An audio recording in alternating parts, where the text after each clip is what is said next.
حضرت ابن عباس رضی اللہ تعالیٰ عنہما فرماتے ہیں کہ رسول اللہ صلی اللہ علیہ وآلہ وسلم نے فرمایا کہ معراج کی رات میں نے پاکیزہ خوشبو محسوس کی، تو میں نے پوچھا ہے جبریل علیہ السلام یہ عمدہ خوشبو کیسی ہے؟ جبریل علیہ السلام نے فرمایا یہ خوشبو اصل میں فرعون کی بیٹی کی اس خادمہ اور اس کی اولاد کی ہے جو خادمہ اس کا کنگا کیا کرتی تھی۔ میں نے اس کا حال پوچھا تو جبریل علیہ السلام نے فرمایا کہ ایک دن وہ بیٹی فرعون کی بیٹی کی کنگا کر رہی تھی تو اس کے ہاتھ سے اچانک وہ کنگا گر گیا اور اس نے کہا بسم اللہ۔ فرعون کی بیٹی نے کہا کہ کیا میرا باپ مراد ہے؟ اس سے کیا مراد ہے مطلب؟ اس نے کہا کہ نہیں بلکہ وہ اللہ جو میرا بھی اور تیرا بھی بلکہ تیرے باپ کا بھی رب ہے۔ تو فرعون کی بیٹی نے کہا کہ کیا میرے باپ کے سوا بھی تیرا کوئی رب ہے؟ تو اس نے کہا ہاں۔ اس نے کہا کہ میں یہ بات اپنے باپ کو بتاؤں گی۔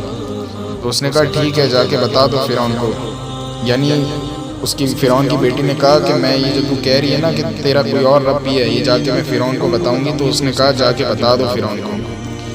تو وہ فرعون کی بیٹی نے اپنے باپ کو ساری بات بتا دی۔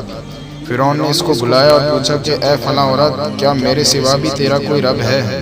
تو اس نے کہا ہاں میرا اور تیرا رب اللہ ہے۔ فرعون نے پیتل کی بنی ہوئی ایک گائے لانے کا حکم دیا، چنانچہ وہ لائی گئی، اس میں پانی ڈال کر خوب گرم کیا گیا، پھر اس خادمہ کے بچوں کو ایک ایک کر کے اس میں ڈالا جانے لگا۔ خادمہ نے اس دوران کہا کہ میری ایک خواہش ہے۔ تو فرعون نے کہا کہ تیری کیا خواہش ہے؟ اس نے کہا کہ میری یہ خواہش ہے کہ میری اور میرے بچوں کی ہڈی ایک ہی کپڑے میں ڈال کر ایک ساتھ دفن کر دیا جائے۔ فرعون نے کہا کہ ٹھیک ہے تیری یہ آرزو پوری کر دی جائے گی۔ چنانچہ اس کے بچوں کو پیتل کی اس گائے کے اندر برابر ڈالا جاتا رہا، یہاں تک کہ اس کے شیر خوار بچے کی بھی نوبت آ گئی۔ تو ماں اس کی وجہ سے بے ہمت ہونے لگی، تو بچے نے کہا اے ماں مجھے بھی ڈال دو، کیونکہ دنیا کا عذاب آخرت کے عذاب کے مقابلے میں بہت ہلکا ہے۔ کیونکہ دنیا کا عذاب آخرت کے عذاب کے مقابلے میں بہت ہلکا ہے۔